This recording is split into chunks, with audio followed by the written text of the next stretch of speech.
we are in a viral pandemic, probably only one step away from an actual zombie apocalypse. We're trapped in our own country, where you have military personnel that, probably aren't even military, like, pulling protesters and pulling them into unmarked cars.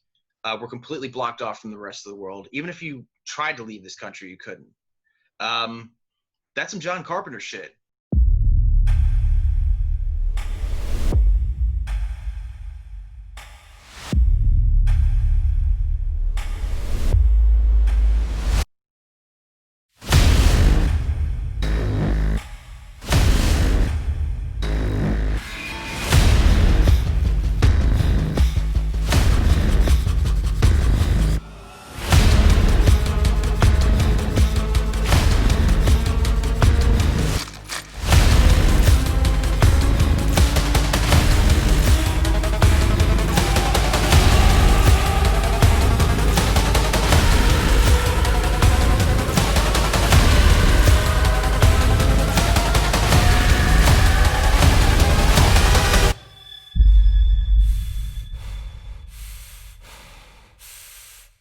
Hello, everybody. Welcome to Dungeon of Deadly Delights. I'm, of course, Rob DiLauro, and with me, as always, is Miss Holly Interlandi. Holly, what is going on? Greetings. The air conditioning is working again. That's all that matters. Fantastic, because you don't look like you're like, sweating like an ice cream Yeah, cone. yeah. Like in the LGBT episode, I'm sitting there like stewing like I'm sitting in an oven or something. It looked pretty traumatic, actually. Yeah. Yeah. That's pretty bad. Actually, if you didn't catch our LGBTQ plus episode, you can catch it right now on the Horror Web YouTube channel. I really enjoyed doing that episode. That was I got to kind of pay attention to some stuff that I really normally wouldn't. So that was Yeah, I had fun too. Yeah. So before we start, we got a little bit of news. We are starting the Dungeon of Deadly Delights podcast. I know we've been talking about it, like ad nauseum for, probably like 3 or 4 months. But it's finally happening because, thing is, we didn't want to put out something that didn't have like a solid formula to it. So if you guys haven't been paying attention to the ads that have been put out, basically what it is that the episode that we do bi-weekly will air depending on whatever topic it is. And then the podcast will actually focus on one of those particular movies that we spoke about, and we'll be talking to a special guest in regard to that actual topic. I know it's a little bit difficult, but I think it's, I think it's pretty nifty. It'll be a double whammy of sorts. I think it's going to work. Yeah, I think so too. I think it kind of bookends everything. So if you guys, don't pay attention to the YouTube channel, we'll mention the actual episode that we spoke about on the YouTube channel. And then, after the podcast, you can go and pay attention to that episode. So, it all kind of weaves together. And that's going to be on Stitcher and iTunes and all that stuff. And those episodes, podcast episodes will actually air on the day that the episodes come out. So immediately after the episode drops at 6 p.m. Eastern, then you'll be able to listen to the podcast on the same day.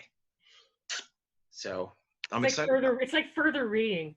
It's like you're watching something. It's like, for further reading, check this out. That's what the podcast is. It's further reading. So I just nerded out. No, that's fine. That's totally cool. So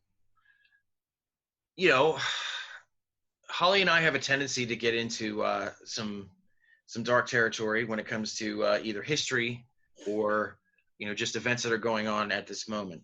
And I would say that this episode, probably more than any, is more poignant than anything that we've done in regards to where we are today in our lifetime. If you look at things logistically, and I'm not trying to scare anybody, even though this is technically a horror show, we are in a viral pandemic, probably only one step away from an actual zombie apocalypse. We're trapped in our own country, where you have military personnel that, probably aren't even military, like, pulling protesters and pulling them into unmarked cars. We're completely blocked off from the rest of the world. Even if you tried to leave this country, you couldn't. That's some John Carpenter shit. It really is. What do you think about that? I mean, I don't know. When it comes to like world situations, I have to measure my intake, or else I kind of go crazy. Yeah. I don't know. I like to think we're a little bit far from a dystopia still. We're on that track though, I guess is what I'm trying to say, you know.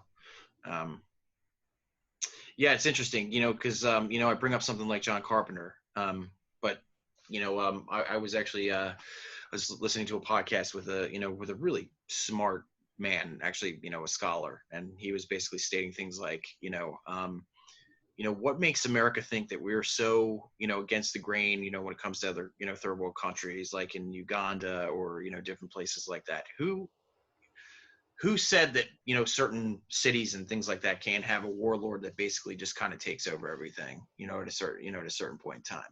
You know what I mean? So, you know, everything that, you know, in regard to the, you know, dystopian, you know, trope or genre or whatever you want to call it, you know, does echo things that could definitely, you know, occur, you know, depending, you know, like obviously like, you know, on the, you know, technologies and stuff like that. But, you know, at its core, I mean, you know, we could certainly end up careening there in some fashion. End up creating what? Sorry. End up like careening into dystopia in some. Oh yeah. Yeah. Vote.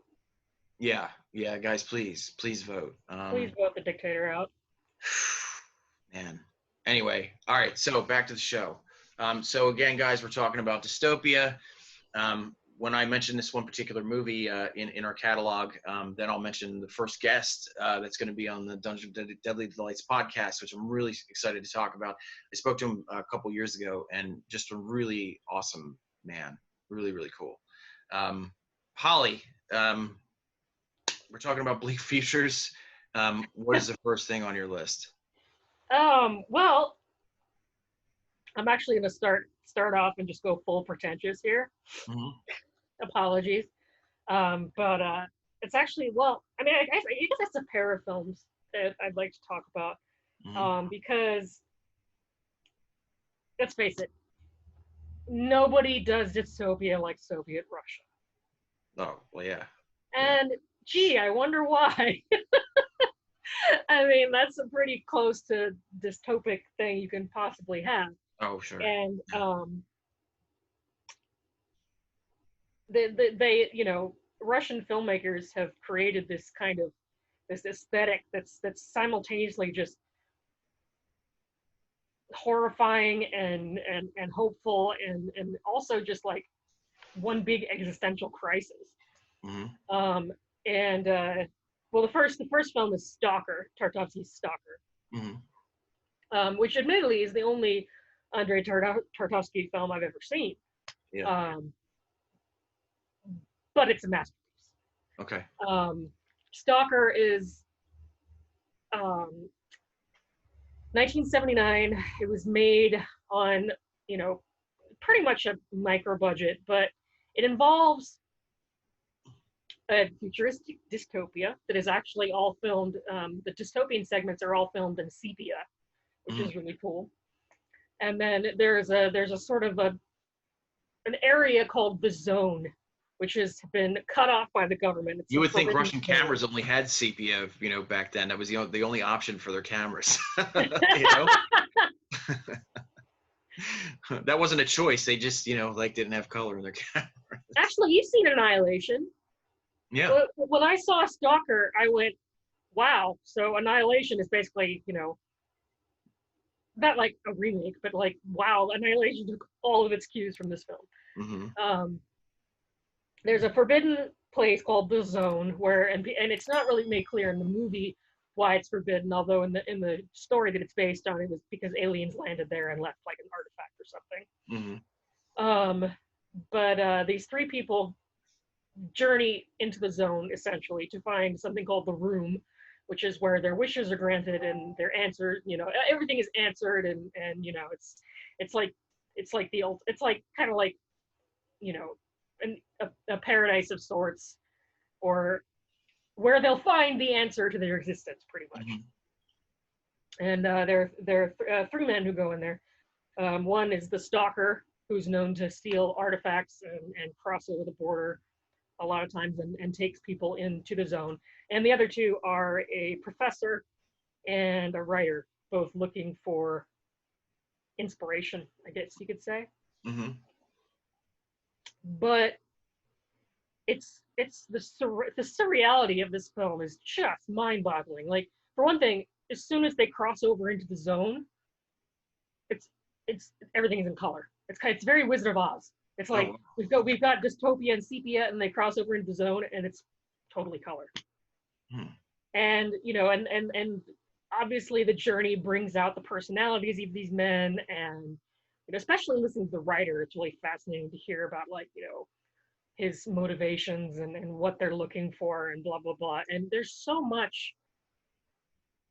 I guess this is sort of a trademark of Tarkovsky films, but there's just so much unanswered, but still effective. Like there's this one scene where they're in the zone and they're going through this tunnel to get to the room.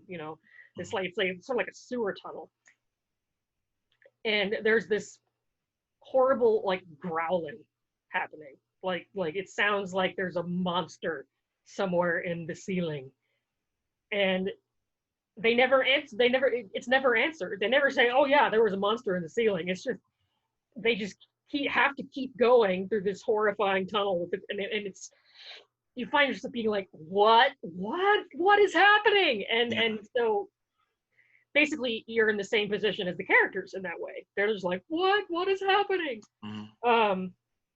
And they never play on that. It just never comes into play in the narrative. It just like you just hear like a growl, and that's cool. That's really cool. So that really weaves your imagination into the film. You know what I mean? Because you're not seeing exactly, yeah, and rubber monster or whatever. A lot of the a lot of it has echoes of Chernobyl zones and all that kind of stuff that obviously the Russians are intimately familiar with, and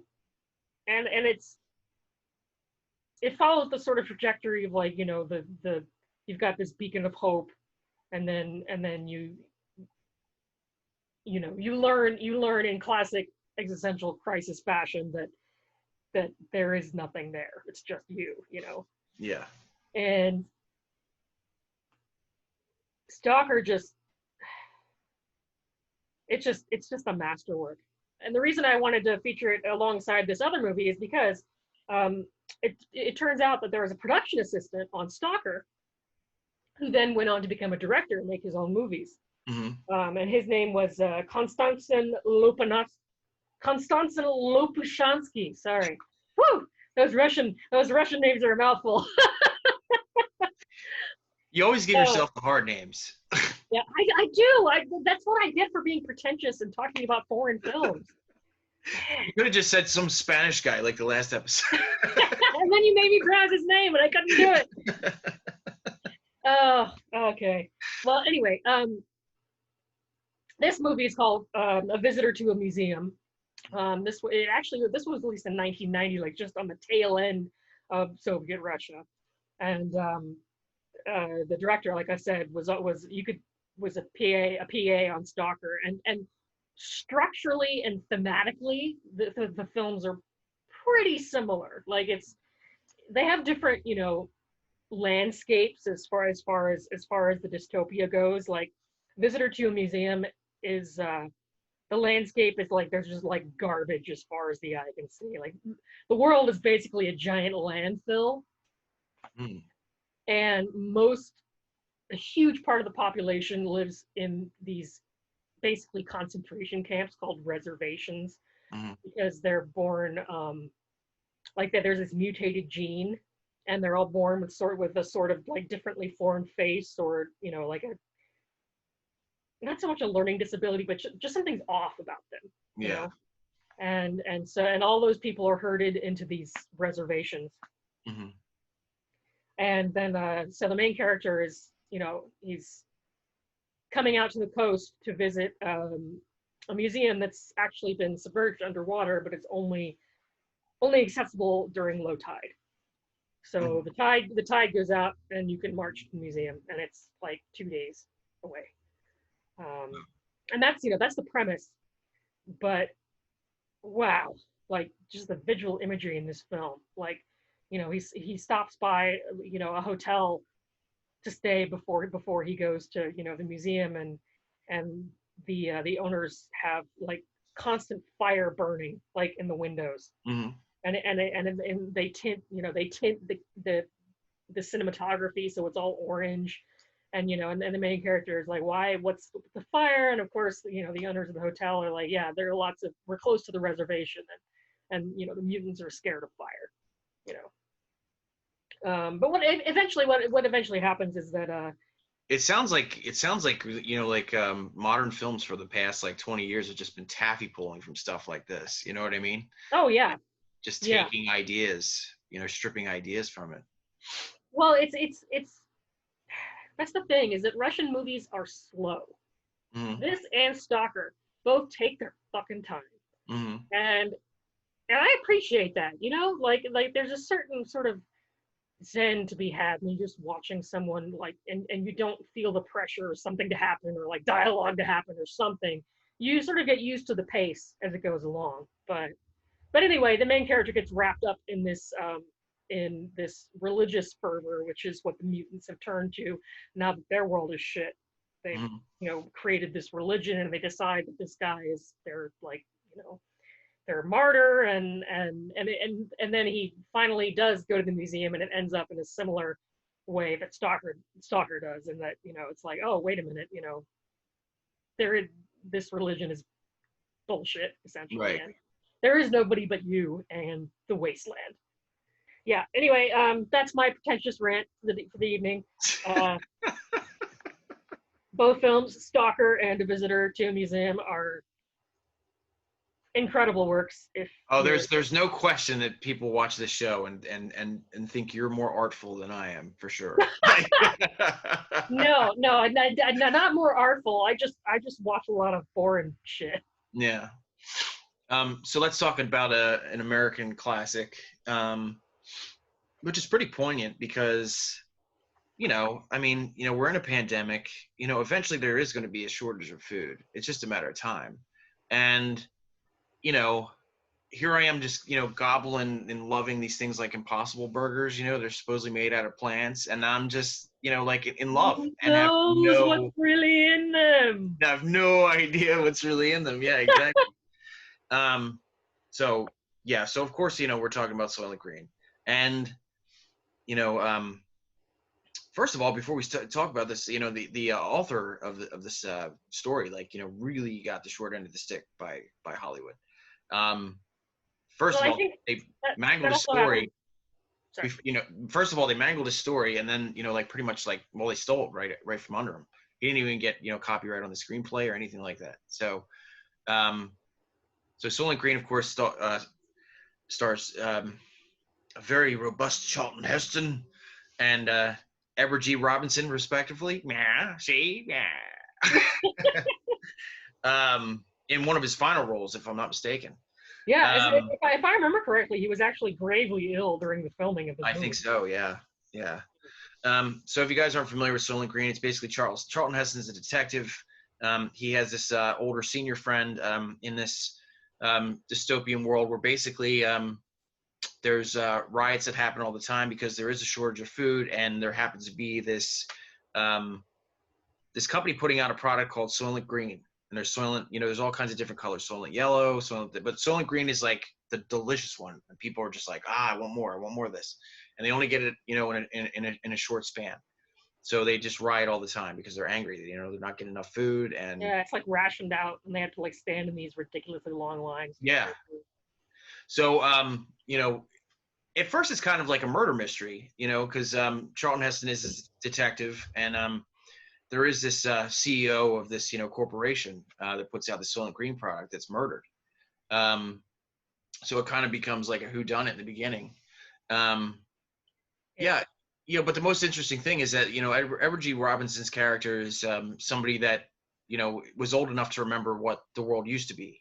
You know what I mean? Like before, climate change just, destroyed, what was going on, like just all the stuff that we're talking about now that, eventually, like it's at a certain rate goes down. So he knows the world before the world, basically. Do you have anything to say about it? Because you seems like you know a lot about Soylent Green. I want to get your take on that movie. Oh, it's one of those films that you know the punchline to way early on when you're growing up.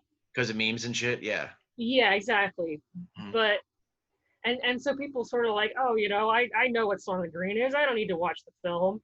But I don't think that's necessarily the case. You know, like it's if the film is done well enough, and I think it is, there's still stuff to be drawn from it, regardless of Soylent Green is people. Although apparently there is an actual company calling themselves Soylent, making some kind of, you know, it was like a mixture of soy and lentil, supposedly. Renewable, yeah, like drinking product. And I'm like, I'm sorry, you could never get me to eat anything or drink anything called Soylent. I'd just be like, no, sorry, can't do it. So basically during these protests, these protesters are basically being scooped up by these, like, you know, basically these compactors and driven off. And nobody knows where they go. Nobody has any idea. So Edward G. Robinson, because he's old, and this is another interesting thing about that movie, because I remember last year they were mentioning that movie theaters were going to start putting like beds in movie theaters, and it totally reminded me of Soylent Green, because you know, if you remember, like, you know, where Edward G. Robinson, you know, like he's getting ready to die, and they show him all the visuals of, you know, what once was, you know, like beautiful. Yeah. He's going into the yeah. It totally reminded me of that. I was like, oh my god, they're putting beds in movie theaters. That's so Soylent Green. But you know, of course. I mean, I think for Soylent Green it was more like a hospice thing, but you know. Yeah, exactly. But when those people die after their, you know, visual beautiful experience, where do those bodies go? So I think you guys understand where we're going if you haven't seen this movie. Soylent Green is people. It's people. Apparently the excuse the company makes is that at the beginning it was made of, like, you know, these natural resources and wildlife and ocean animals and whatever, but since all of that's been depleted and there's nothing left, they started suffering. Right. Edward G. Robinson is the only one that knows about the geographical landscape, so he's like, that's impossible. That's absolutely bullshit. Yeah, because all that stuff is gone. Yeah. And so then they're like, yeah, we just started substituting people. So, yeah, cannibals. Woohoo! I gotta be honest with you. If I found out the Impossible Burger was people, I don't know. I'm indifferent. They're really good. What's next on your list? Well, to move on from the pretension for a moment, we're gonna go classic. Still in the 70s with Soylent Green, and I'm gonna talk about Stanley Kubrick's A Clockwork Orange. Oh, we have to, of course. Wow. Yeah, this is one of those. You mean, obviously you can't separate this film from, like, the context of what happened when it came out and all the copycat, like, murders and death threats and horrible shit and banning and stuff, and I always forget how early this movie came out in 1971. That's 3 years after 2001: Space Odyssey. That's really early in, like, the scheme of disturbing film material. Yeah, absolutely. And what's interesting even is that the book itself, which I read when I was a teenager before I ever saw the movie, is, you know, it has a lot more, like, controversial content in it, and it's also a lot more, I'd say, like, definitively dystopic, whereas the movie makes, like, you know, vague references to a new society where this happens, and you know, and everybody's got sort of, like, weird clothes and the decor is all strange, so you're kind of like, oh, okay, so this is a different world essentially. But the book makes it pretty clear this is, you know, they're living in a different society. And I think everybody knows what Clockwork Orange is about, just in case you don't. Which is interesting too, because you know, within the futurism there is also a modernism to it as well. You know, it kind of feels like certain things haven't changed, but, you know, like maybe, you know, the way people, teenagers like eat ice cream or fucking, or Yeah, lollipops. The milk And bar, records and all that shit. That's all different. But for the most part, it looks pretty modern. Yeah. And for those of you who haven't seen it, it stars Malcolm McDowell as Alex DeLarge, who is a young droog, supposed to be a teenager, although it's obvious he's not, because teenagers never play teenagers in movies. They always get 25-year-olds to play teenagers because actual teenagers playing teenagers would be too disturbing. Mm-hmm. But anyway, that's a different rant. Malcolm McDowell plays Alex DeLarge, who is basically a delinquent teenager. Leads a gang of droogs, doesn't go to school, hangs out at the milk bar, which is sort of a symbolically adult area, because the milk all comes out of statues' boobs and stuff, and it's sort of a substitute for Did you ever see that meme, by the way? No great story starts off with somebody drinking a glass of milk. Bullshit. But yeah, basically he leads this gang and they go around raping people and beating people up for fun. Mm-hmm. And this character also happens to be obsessed with Beethoven, mm-hmm. which part of why it's dear to my heart, because Beethoven. Right, which which in essence, something that they played into, very much in this particular film is that, Beethoven's just, the sound of Beethoven is, very deeply associated with the Third Reich and, just Nazi Germany as a whole. And that whole story in itself is absolutely insane. But, they kind of played on Beethoven as if it was just a symphony of evil, you know what I mean? Well, and I mean, yeah, that's sort of difficult to reconcile. It's yes, Beethoven is incredibly dramatic, and it sort of makes sense that this horrible person would enjoy him so much, Mm. But eventually, his gang members betray him, and he gets picked up by the police and goes to jail, and then agrees to be part of a new reform program, which basically involves the doctors giving him drugs to make him violently ill and then forcing him to watch videos with his eyes clamped open with metal clamps while he's feeling violently ill, essentially associating the violence and the rape and all this with his violent illness. Please, sir, I feel sick. I love that. And then what he realizes also during this treatment is that a few of the films have Beethoven on the soundtrack, mm-hmm. and so he starts flipping out oh my God, it's a Ludwig van as he calls them, and so obviously the inadvertent side effect is that hearing Beethoven makes him sick, which is the most horrifying, nightmarish thing I could possibly imagine, but let's not get into that. Well, the interesting thing about, just to talk about the soundtrack for a second, and I don't want to get too much into Clockwork Orange because I can talk about this movie for 2 hours. But the other interesting thing about it is, and I'm sure it's something that's been mentioned many, many times over, but the one thing that really got me was that you can take an energetic, happy song like Singing in the Rain and just make it terrifying. Yeah. Terrifying. And apparently Gene Kelly was not happy. Did not like it at all. Apparently he was like, you did this with my song, fuck you. But the other interesting thing about this movie too is also that, Alex DeLarge is doing the most horrible shit. They're breaking into a man's house and they're raping his wife. And it's interesting how you can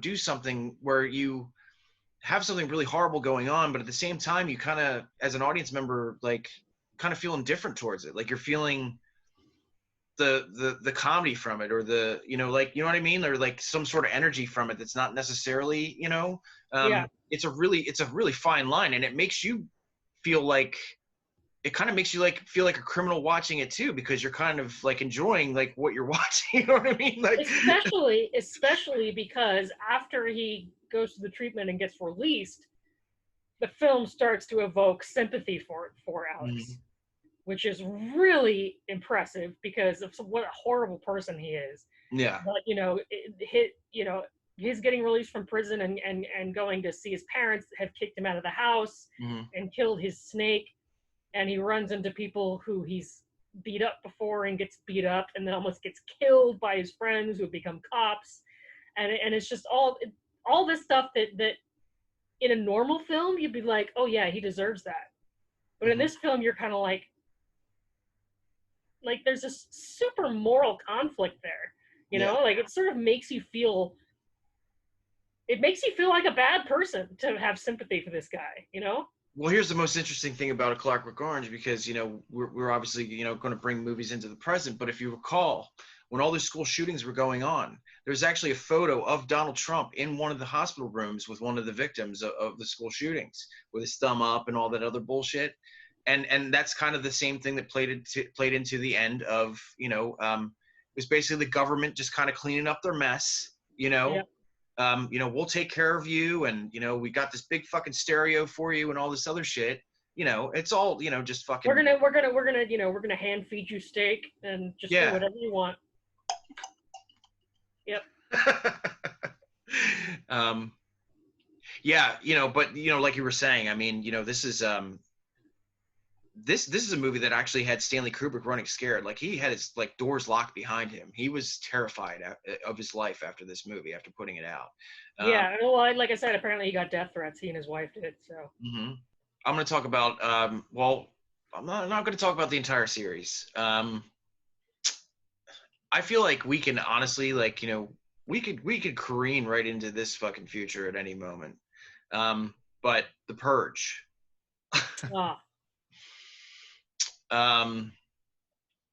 Let's talk about the original Purge. And, you know, and respectively, I love the entire series for what it is, especially when, you know, Frank Grillo was introduced. That was really interesting because it really kind of brought, you know, like more of an action spin to it, and, you know, it was more Escape from New York than anything else.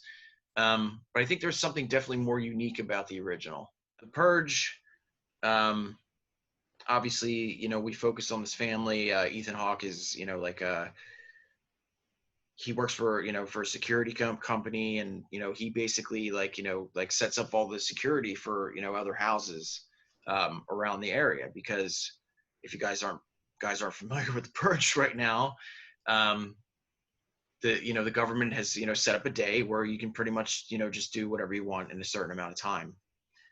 Of course, you know, like the infamous bell, you know, the siren rings, and, you know, the siren, you know, like sounds, and, you know, people just, you know, either hold themselves up in their house, or they go out and, you know, commit heinous acts, you know, really barbarous murder, you know, whatever it is, theft. And I think the only law, I think, was that you couldn't go after a politician.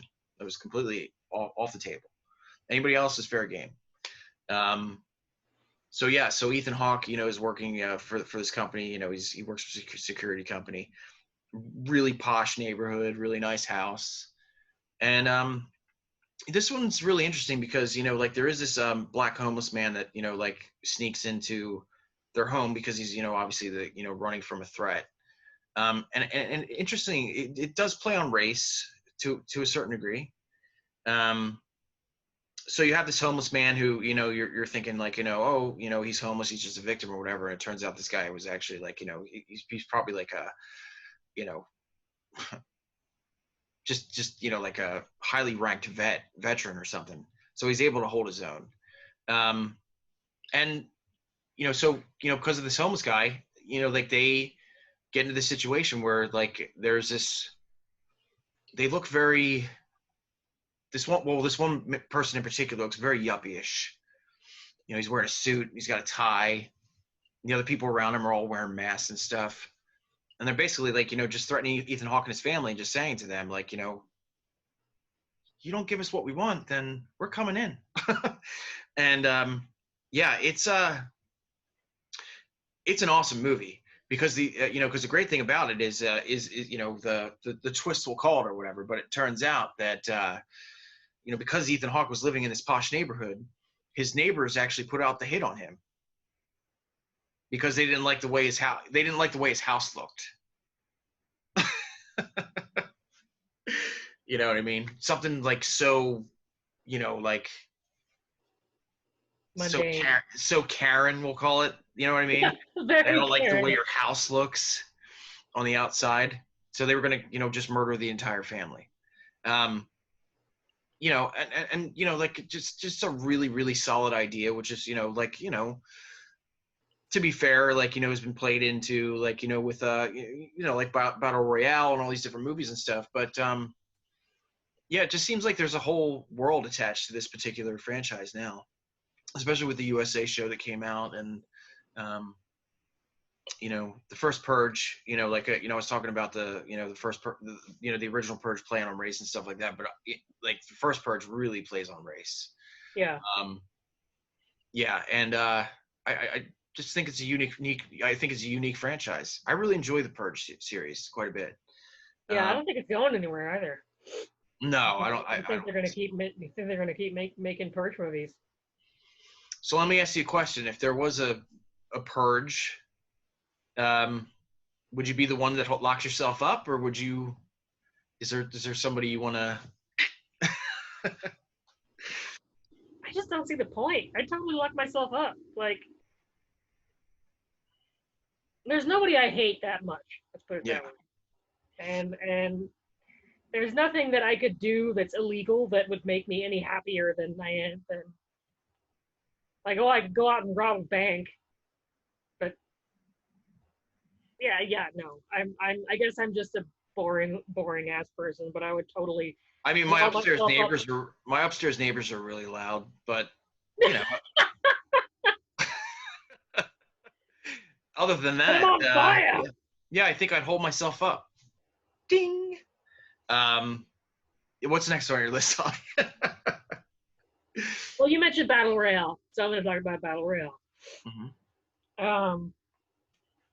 This infamous film, which I also actually happened to read the book first. Which has gotten screwed quite a bit due to people stealing their ideas. Yeah, and also it coming out a year after Columbine hit in America, which meant nobody wanted to go see a movie about kids killing each other. Yeah. But then, like, a decade later, people like Suzanne Collins are like, oh, hey, I'm going to make this young adult. And she's never heard of the movie before. Never heard of it. Hey, Suzanne Collins, fuck you. We can be like, yeah, hey, Suzanne Collins. Yeah, I actually read the book first, and I love the book. I mean, it has some translation problems that I had to get used to on the way, but it's great. And the film, well, not as good as the book. It's never as good as the book. It's probably the most anime movie I've ever seen in my life. Some really interesting stuff with like, action and soundtrack and just the way that it was directed by Kinji Fukasaku, who's like a legendary Japanese director, and then he cast Takeshi Kitano in the main teacher role, which is like, I'm trying to think of an American equivalent. It would be like Americans doing like a futuristic Hunger Games and them casting like Al Pacino in like a teacher role or something like that. Oh wow. And it's, I mean, everybody knows the plot by now. It's in futuristic Japan. The youth are becoming increasingly subordinate, and they're basically, the government is like, whoa, okay, we're gonna do this thing that basically randomly selects a class of high school students and puts them on an island and has them kill each other to death.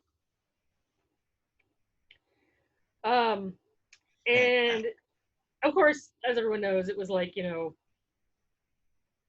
politicians tried to get banned, and like it was given like the worst rating ever, and it was like this huge deal. And then of course that just made it more popular because people were like, what's the big deal? I want to go see this movie, But the film itself, outside all of the hype, is really interesting because it treads the line between tragic and absurd.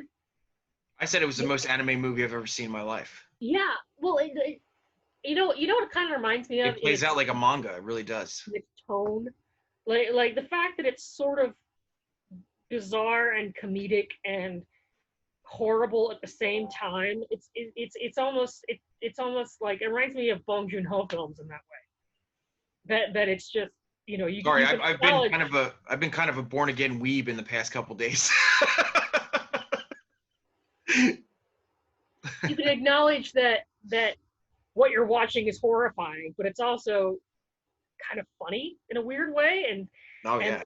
and super entertaining and just ridiculous. Like you're just like watching these high school students like kill each other in these most horrible ways, and some of it's like, oh, it's absurd, totally absurd.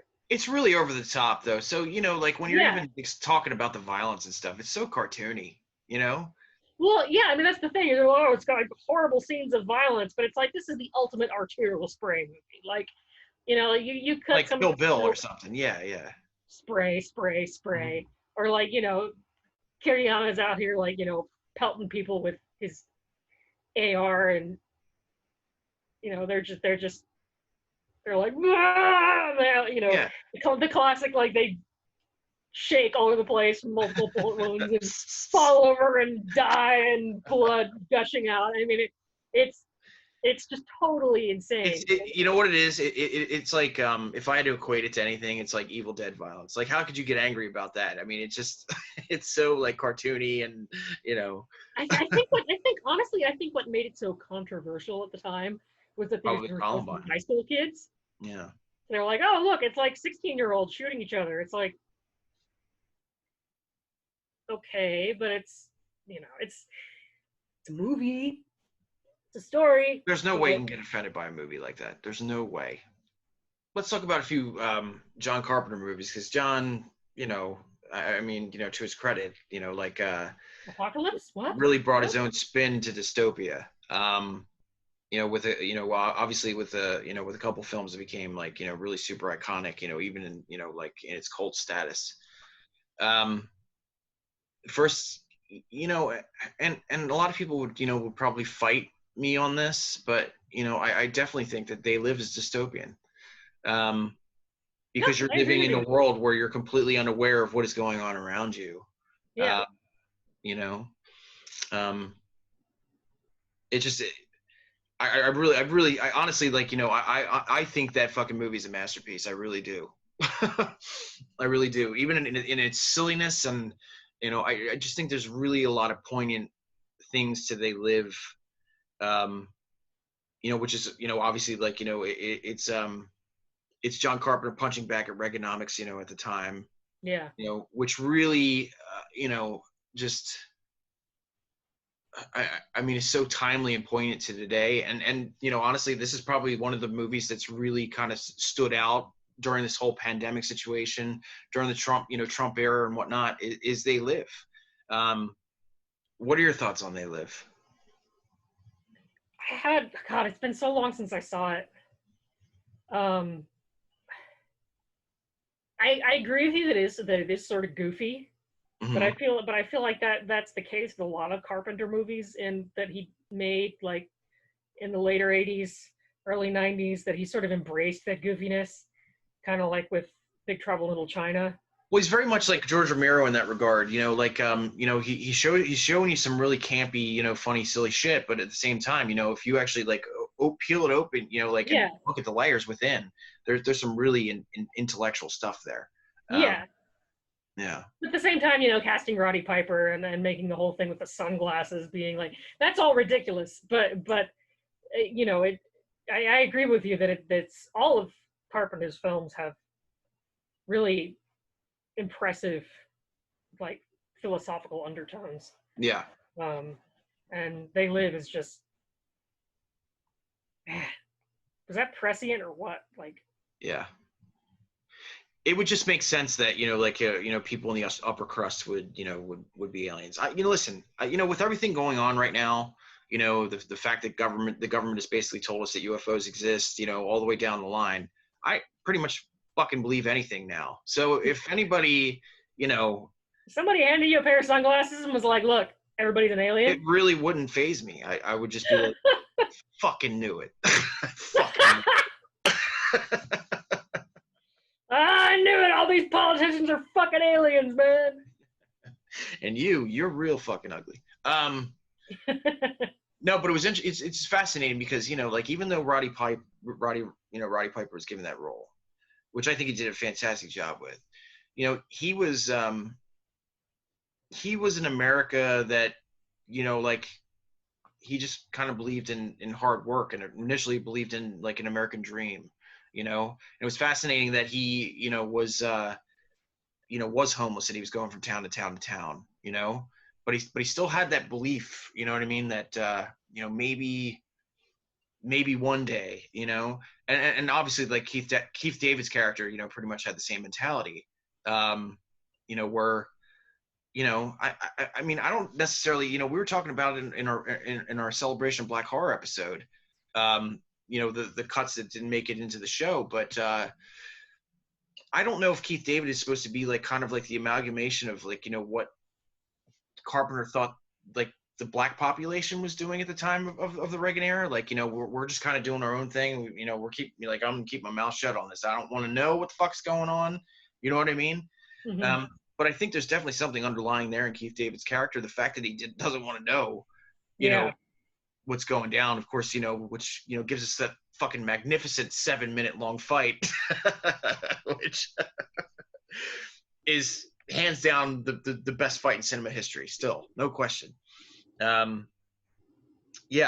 mean, I can see how people see that, being the most poignant film in regard to, all the stuff that's going on, that's going on right now.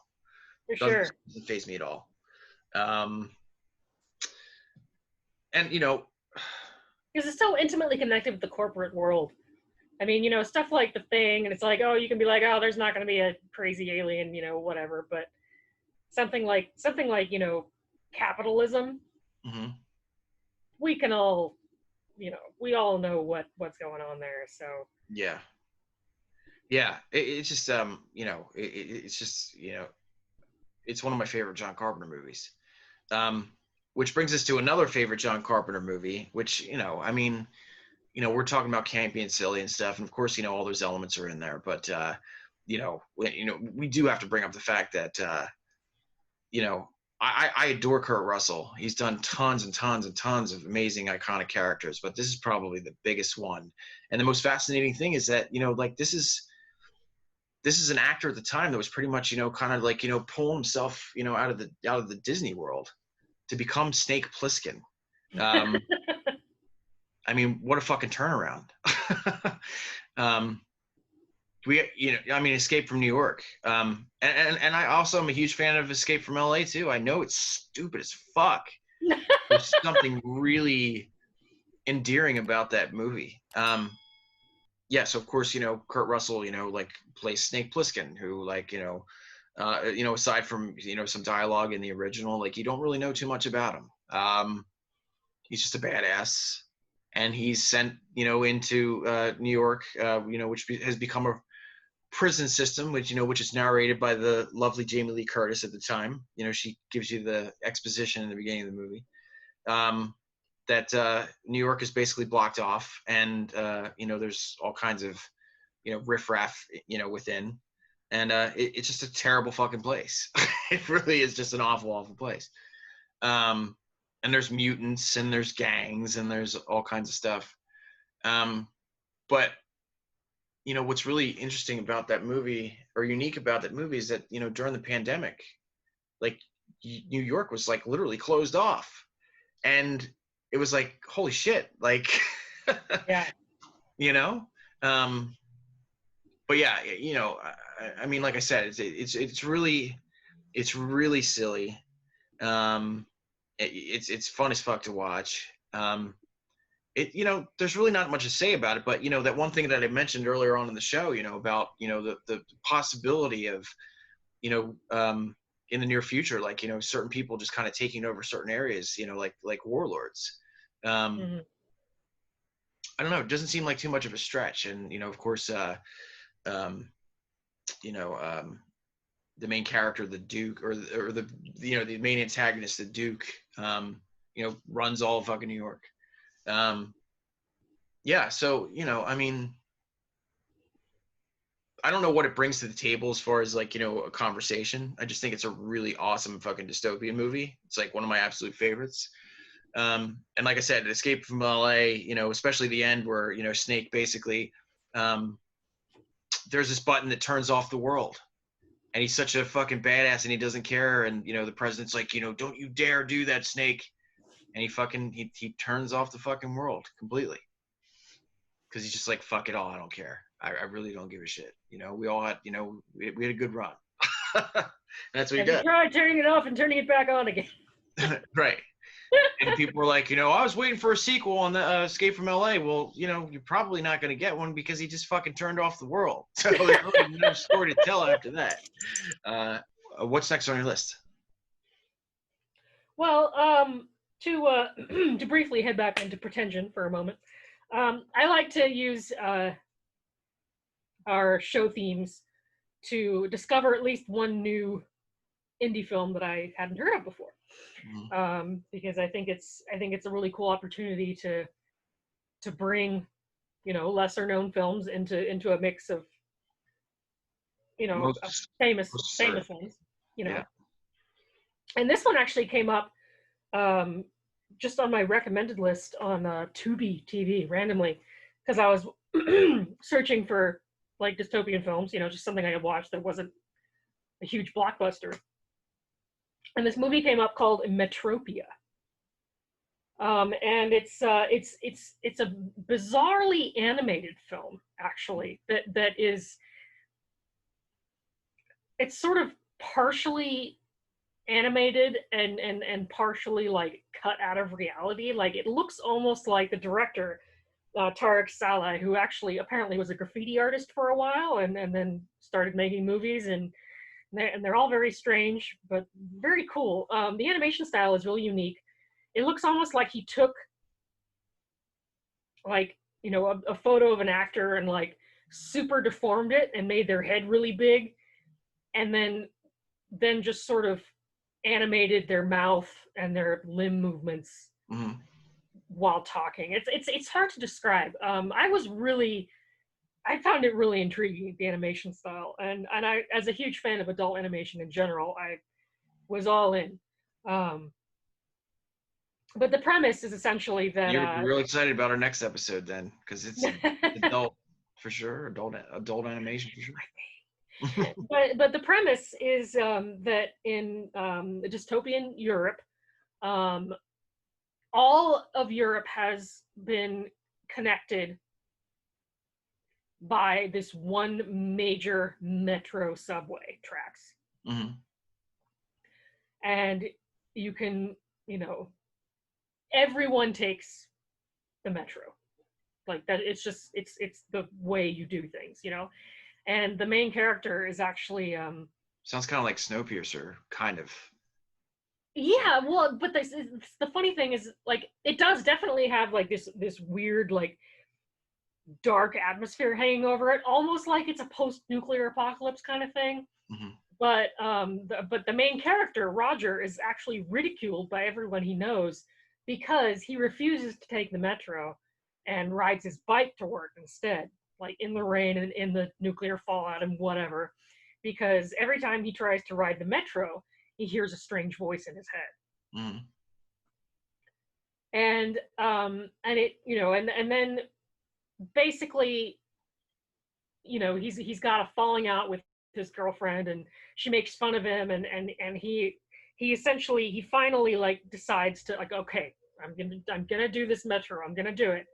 And of course he starts hearing the voice again, and there's this big conspiracy involving dandruff shampoo and a massive plant full of like sentient goo.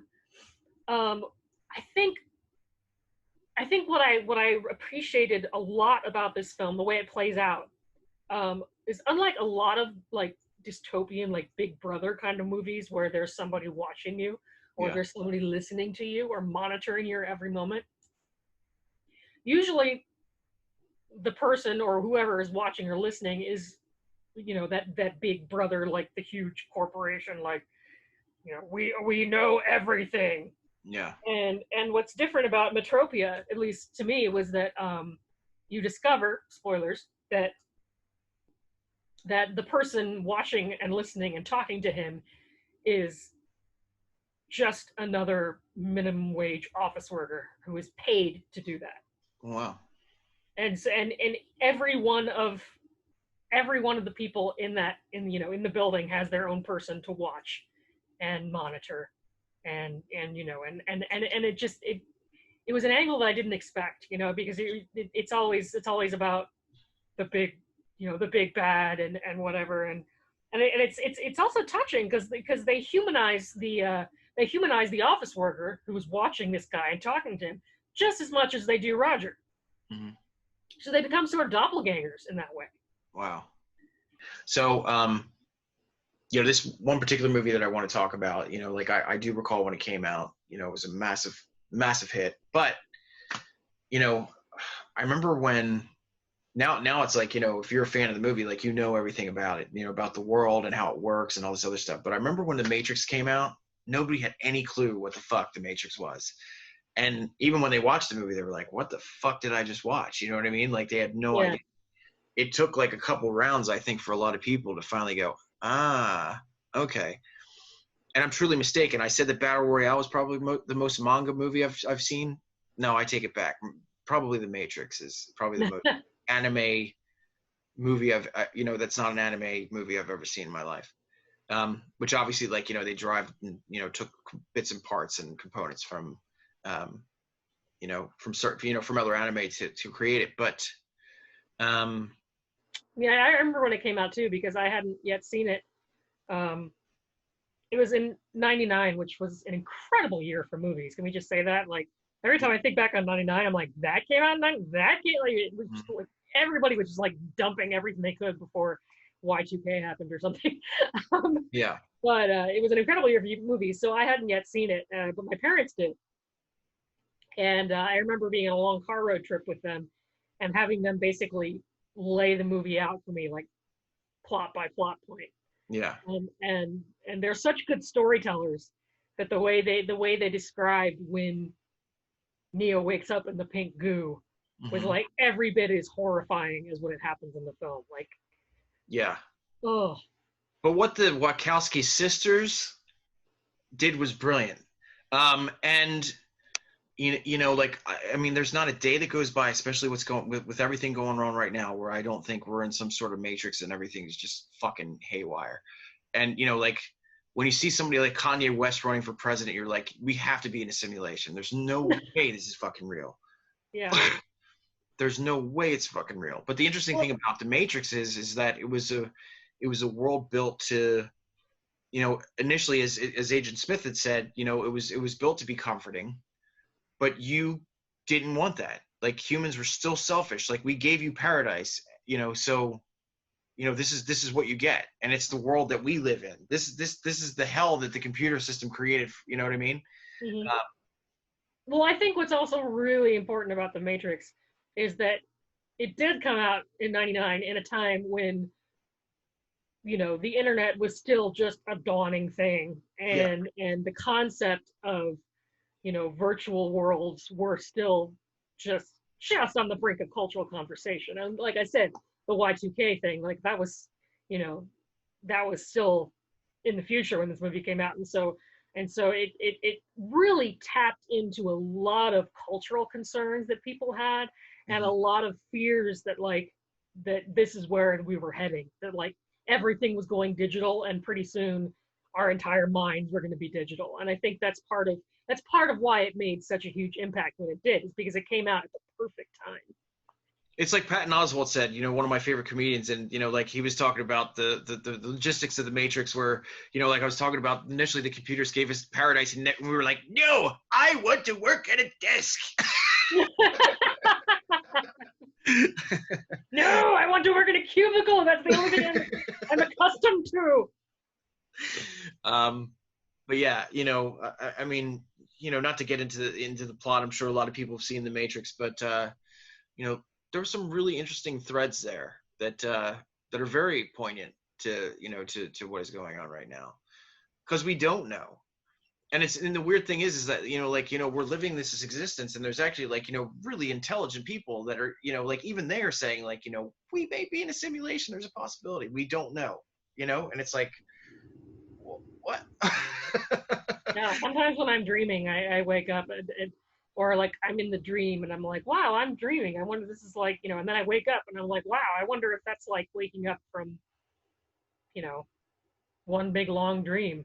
A long dream, as Jinji said. Yeah, like you're a Duracell battery, and you know, you just so happen to be waking up for that, you know, that particular moment. And there's a lot of shit to think about in this movie, man. I'm just saying, you know, like, yeah. It really is.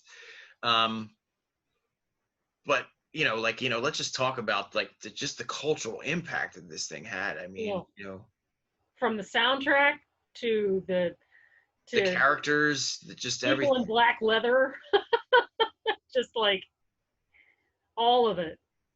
And I'm gonna be the asshole right now, but honestly, you know, like, you know, while we're filming this, it is his birthday. Happy birthday, Lawrence Fishburne. But honestly, I don't think Morpheus did any good at all. I really don't.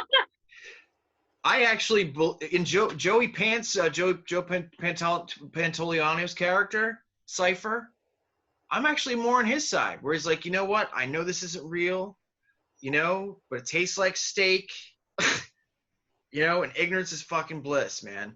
Because what? I mean, they live in some like rave hut in a sewer, you know? Yeah. Like, what's so great about that? Because you're seeing the truth. I don't want to see the fucking truth. If it's like that. Yeah, I guess when the truth is that extreme, it's a. I'm just saying that Joey Pants is not the villain of that fucking movie. He was tricked, just like they were all tricked. And how many fucking Neos did he go in? Did he go through? That's the story I want to see. Like, how many people did he get fucking killed before he found the one? Yeah. There's got to be like 50, 60 fucking people, right? Well, I'm also just thinking about all the, like you said, the cultural impact, like taking the red or blue pill, you know, the there is no spoon thing, like just all of it. Which was in Dog Soldiers, by the way. There is yes, no spoon. That's one of my favorite lines in Dog Soldiers. There is no spoon. It's like, yes. Where's spoon? There is no spoon.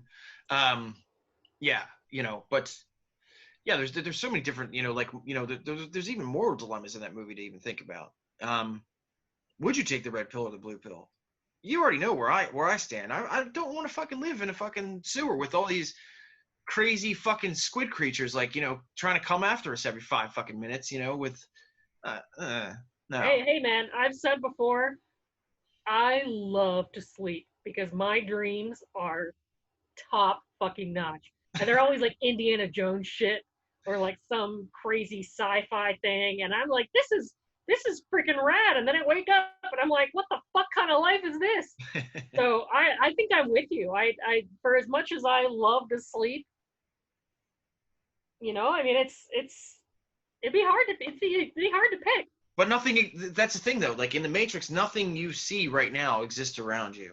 You know, when usually you see like a future within a future or something, like, you know, there are shreds of that particular humanity, like there's, you know, like books laying around, or not. There's no Justice League behind you. There's none of this shit behind you. It's all just horror. Or a program. Yeah, like Morpheus. Or in the case of the next movie I'd like to bring up, it's all just a manifestation of aliens. Dark City people. Ugh. And I remember being kind of annoyed when The Matrix came out and got such high praise, because because Dark City Dark City is a better Matrix. Yeah, I know. I agree. Dark City did not get what it deserved when it came out, and although it didn't, although the themes are not entirely similar, I still feel like the Matrix took a big cue from Dark City, which is an incredible film directed by Alex Proyas, who did The Crow, starring Rufus Sewell and Jennifer Connelly, about this unnamed dark city. Sorry about that. Where and Kiefer Sutherland in one of the weirdest fucking roles you'll ever see that dude in. Yeah. That whole thing is weird with Kiefer Sutherland, but and our man from the Rocky Horror Picture Show playing a fucking great antagonist, by the way. Really good. Yeah. Really good. Well, I mean, it's basically, everyone wait. If you watch the director's cut, which you should do, because the theatrical cut was bullshit because they added a whole bunch of voiceover crap. Mm-hmm. But these people keep waking up in different places in the city, and they don't really understand where they are or why they're there. They've just been given a shot of memories. Mm-hmm.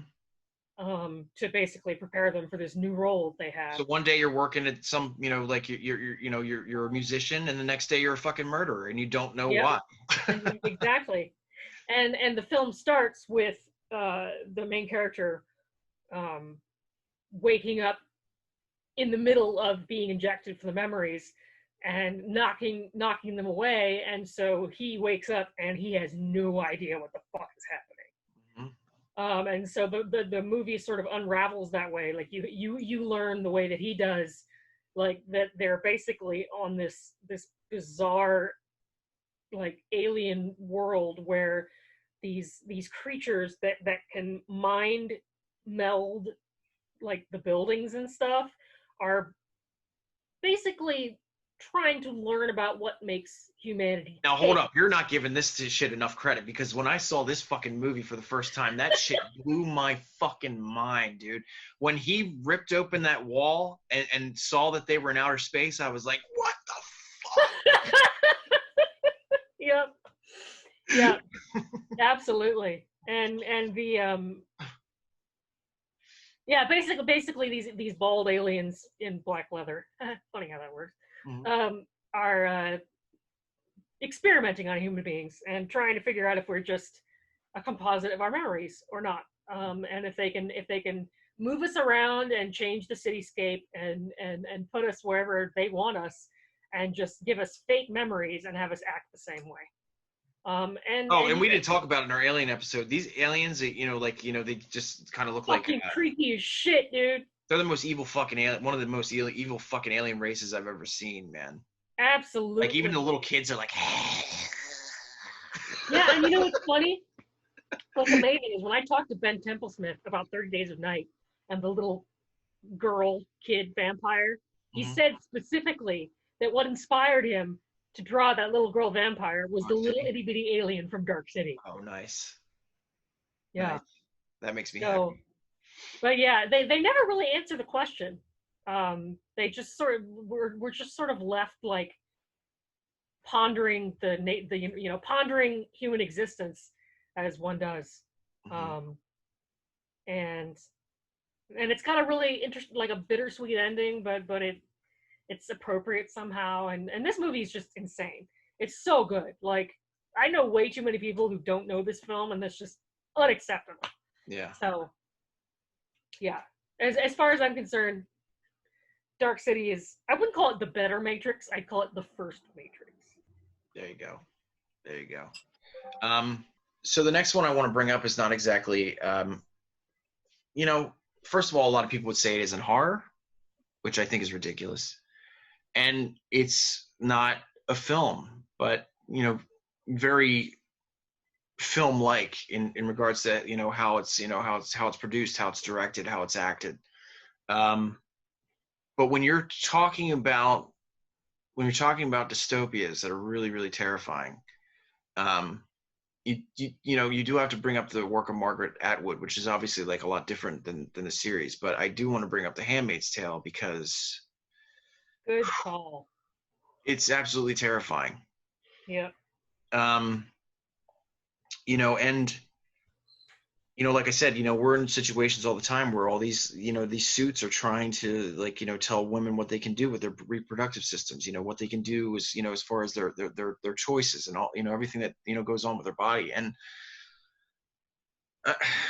I can definitely see this happening, you know, because as Margaret Atwood said, you know, like, you know, she, you know, a lot of her inspiration derived from, you know, a lot of, you know, third world countries and stuff. This is stuff that happens every fucking day of our lives, just not here in the United States. And I think that's why it's so jarring, you know, the series is because, you know, like this is a situation that's happening in the United States. And, you know, not to get too much into the plot, but, you know, like, you know, if you guys aren't familiar with The Handmaid's Tale, well, first of all, Elizabeth Moss is one of the greatest actresses of all time. There's no question about it. Every inflection, every facial feature, everything. She could say nothing and say everything. You know, and deserves every single award that, you know, that sits on her table. But The Handmaid's Tale is, you know, obviously like it's a future where well, actually, it's not even the future. They never really described it as the future. Yeah, You know? it's a classic dystopia in that it's sort of an alternate world where it doesn't have to necessarily be a future. It's just the way things are, you know? But it has to do with, you know, there was some pictures of Trump and Ivanka, or not Ivanka, but his fucking wife. I'm drawing a blank because I can't stand her either. Yeah, whatever. Where they're, you know, they're taking pictures with each other at church and stuff, and it looks like the fucking Handmaid's Tale. It's horrifying. And Christians are, you know, like constantly, you know, like, you know, trying to push themselves more and more and more into, you know, into our political systems, you know, and they have, you know, different beliefs than a lot of people that are really, really fucking scary. And that's why there is a separation of church and state. Of course, in the show, there is no separation of church and state. It's all the same. And you have these men who have convinced their wives that they need to have this handmaid, you know, live in one of their homes so they can procreate. So you know, basically, it's ritualistic rape, is what it is. And these are, you know, women like, you know, every Sarah, Jack, you know, or Sarah, Jill, Sally in the world. You know what I mean? It's just like regular women that, you know, like all of a sudden, like, you know, weren't able to work, pushed out of their jobs, and, you know, like, and eventually, like, you know, became these handmaids for, they don't really even say what they are. You know, they're not Christian, they're not Catholic. They just believe in God very deeply. But then, of course, you know, you come to find out that, you know, later in the series that, you know, some of these girls are actually, like, you know, sent to a whorehouse, you know, like, you know, off the beaten path, you know, where these guys, you know, obviously, like, get their rocks off and stuff. So really, honestly, the main point of it is, you know, the religious side of it is bullshit. These men basically convince these women, these very smart, intelligent women, that, you know, like, you know, this is what God wants. He wants us, you know, each to have a woman to like, to have, you know, like, you know, birth our child. And it's all bullshit. Easy way to persuade a religious person. It's God's will. Right, exactly. It's God's will, blessed be the fruit and all that. But, you know, like, later on in the series, you come to find out that it's all kind of a ploy. These guys trick their wives hook, line, and sinker. This is what God wants. You know, we're supposed to have a woman living in our home. And the show, as much as I adore it, I mean, has broken me time and time again. And, you know, and I mean, seriously broken, where I'm excited when a new episode comes on, but at the same time, I'm like, fuck, I know this fucking show's gonna hit me like a hammer. You know, like, I know it. And it's just brilliant. It's just a brilliant, beautiful looking show. It's fucking bleak.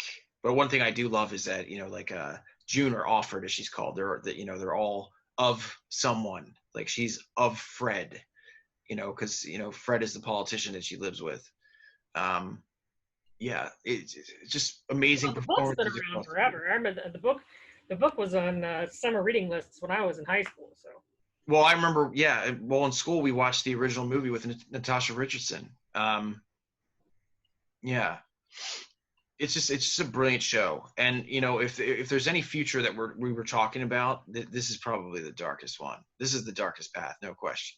You know, this last world that we're going to talk about, you know, at the end of the show, is I mean, it's just a magnificent franchise all across the board, you know. And dare I say, you know, like when George Miller created Mad Max, I mean, I'm sure that's probably not the route he was going, you know, especially with the original. I mean, you really could equate that entire, you know, universe of the Wasteland to Star Wars, because he has like literally a jacket for every single character in that movie. He knows where they come from. You know, even if he never mentions it in the movie, he's got an entire origin for every single person in those movies. You know, so, you know, of course, you know, started off with Mad Max. But I want to talk about The Road Warrior. And in passing, you know, just talk about, you know, how fucking amazing Mad Max Fury Road is. It's one of the greatest movies of the last, what, Fury 10 years? Fury Road is one of the only movies on Letterboxd that I've given 5 stars to. Mm-hmm. I don't give 5 stars to anything. And what's so interesting about that movie, and all of these movies for the most part, I mean, you know, it's basically just kind of like a point A to point Z back to point A situation, especially with, you know, with Fury Road. They're ultimate basically them. There's a reason they're called like Road Warrior Fury. They're road movies. Yep. Like it's like, oh, this place isn't here anymore. Let's fucking turn around. Like it's basically like exactly. But they also but at the same time they make the journey the story, and regardless of what's at the end of it, that's why they're so exciting. You know, if you're on the move the entire time in a film, it's like. Well, let me put it this way. When I was a kid, my dad showed me a lot of movies. That's where a lot of my, you know, like my cinephile love comes from, is from my dad. And I just, you know, kind of like ran with that, you know, my entire life. But, you know, there was a couple men that I saw on the screen that really, really caught my imagination. Like one, of course, you know, being Han Solo. But when I saw Max Rockatansky on the screen for the first time, with his leather jacket and his shoulder pad and his dog, that blew my little mind. Like I was absolutely just enamored by the Road Warrior, which of course, you know, lovingly what I guess we'll call Mad Max 2, because that was originally the name for it. Yeah.